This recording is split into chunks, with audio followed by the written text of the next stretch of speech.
મિત્રો આ છે ટ્વિન સિલિન્ડર કોન્ટિનેન્ટલ GT 650. તો જય દ્વારકાધીશ મિત્રો, આજે આપણે કંઈક અલગ જ વિડીયો લઈને આવ્યા હે.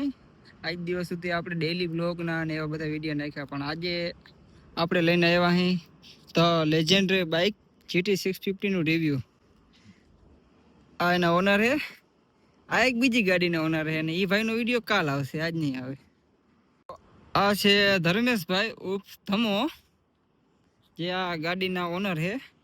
અને આજે આપણે આ ગાડીનું ફૂલ રિવ્યુ આ ભાઈ પાસેથી લેવાનું છે કે આ ગાડી અફોર્ડેબલ છે નથી, શું આની એવરેજ આવે છે, કેટલું આમાં મોડિફિકેશન કર્યું, બધી ડિટેલ આજે આપણે આના ઓનરને ધમાભાઈને પૂછવાનું છે કે શું હકીકત છે ભાઈ, આ ગાડી લેવાય કે ના લેવાય. તો ધમાભાઈ, સૌથી પહેલો ક્વેશ્ચન તો એ કે આ ગાડી એવરેજ કેટલું આપે? આપે છે રોડ ઉપર 20 નું અને સિટીમાં 15-16 નું. એટલે મારા ખ્યાલ પ્રમાણે શિફ્ટ 15-20 નું એવરેજ આપી દે નહીં?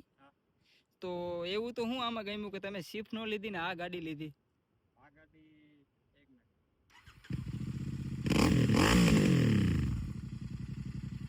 આ માટે ભાઈ તો બીજો ક્વેશ્ચન આપણો એ છે, આ ગાડીમાં ખર્ચો કેટલો કર્યો?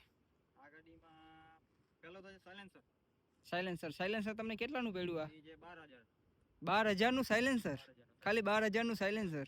12,000 માં નવી સેકન્ડ હેન્ડ સ્પ્લેન્ડર મળી જાય હો, શાયદ ના મળે. સેકન્ડ છે આપણા મિરર તમે યાર આમાં ખોટા રાખ્યા, આમાં મિરરની જરૂર જ નથી.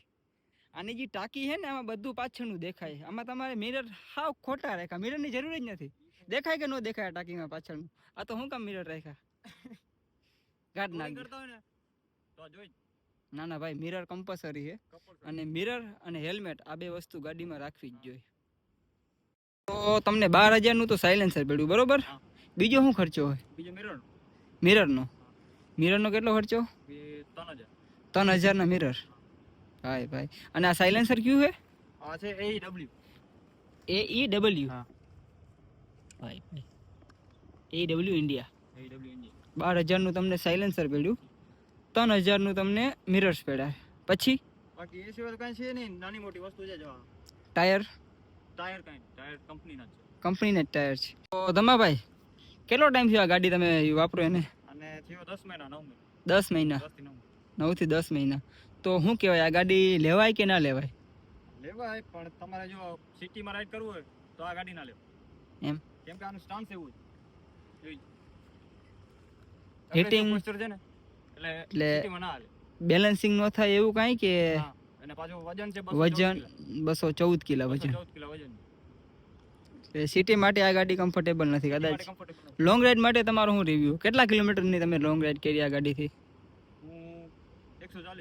140 કિલોમીટર. એમાં તમને કેવો પરફોર્મન્સ મળ્યો આ ગાડીનું? બેસ્ટમાં બેસ્ટ. અને પાવર હાથ દુખી આવે કેમ કે આનું વજન. પછી આ ગાડીનો પાવરની વાત કરી તો ટોપ ઓફ ધ લાઈન 650 છે, એટલે પાછી રોયલ એનફિલ્ડ એટલે પાવરની તો ઘટે જ નહીં. ક્યારે એક્સિડન્ટ વગેરે થયું આ ગાડીમાં તમારું? ક્યારેય નહીં, આપણે સેફટીથી ચાલો. તમાભાઈ, આજ દિવસ સુધી આ ગાડીમાં ખર્ચો તમને કેટલો આવ્યો? પર મંથ પેટ્રોલનો ખર્ચો આવે 10 થી 15 હજાર. પર મંથ પેટ્રોલનો ખર્ચો 10 થી 15,000 રૂપિયા. અને મેન્ટેનન્સ જો આપણે સર્વિસ કોસ્ટ જોઈએ ને તો 4 થી 5 હજાર. 4 થી 5 હજાર પર મંથ તમે આમાં મેન્ટેનન્સમાં નાખો, અને 10 થી 15,000 રૂપિયાનો ખર્ચો પેટ્રોલમાં. બાકી અલગથી આમાં કાંઈ ખર્ચો આવ્યો એવું કાંઈ? અલગથી તો કાંઈ એવું કાંઈ છે નહીં એન્જિનમાં. તો ટોટલ 20,000 રૂપિયા તમારે મંથલી આ ગાડી માટે અલગથી રાખી દેવાના ને. તો આ ગાડી તમને ઓન રોડ કેટલી કિંમતમાં પડી, અને ટોટલ ખર્ચો આ ગાડીમાં કેટલો કર્યો તમે? મને પડી 4,15,000. 4,15,000 માં ઓન રોડ આ ગાડીની કિંમત. પછી આ ગાડીમાં ટોટલ ખર્ચો આજ દિવસ સુધીનો, આ સાયલેન્સર, મિરર ને બધું મોડિફિકેશનનું સામાન ટોટલી જોઈએ તો 70,000. મેન્ટેનન્સ કોસ્ટ એમ આવી ગયો પર મંથ 20,000 રૂપિયાનો મેન્ટેનન્સ કોસ્ટ. એ અલગથી કે આમાં જોઈન્ટ થઈ જાય? તો 70,000 રૂપિયા અલગથી મેન્ટેનન્સ કોસ્ટ. 4,15,000 રૂપિયા તમને આની ઓન રોડ કિંમત પડી, બરોબર? મોટા આપણે 5 લાખ રૂપિયાનો ખર્ચો તમને આજ દિવસ સુધીમાં આવી ગયો. આ ગાડીમાં 9 મહિના થયા, આ ગાડીમાં તમને 5 લાખ રૂપિયાનો ખર્ચો આવી ગયો, બરોબર? તો જોઈ લીધું તમે જીટીનું રિવ્યુ. આ હકીકત છે GT 650 ની. જો ધમાભાઈ કીધું એ રીતના તમને પોહાતી હોય તો આ ગાડી યુઝ કરાય. બાકી શોખની વસ્તુ છે ભાઈ, આમાં કાંઈ આપણે ન કહી શકીએ.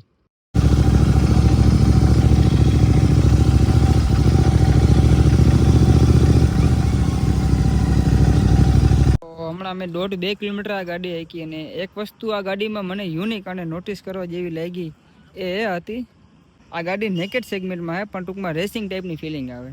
અને સીટ પોઝિશન ને બધું એ ટાઈપનું છે ને, રેસિંગ ટાઈપનું. ગાડી નેકેડ છે પણ ટૂંકમાં આનું સીટ ને બધું નેકેડ ટાઈપમાં છે.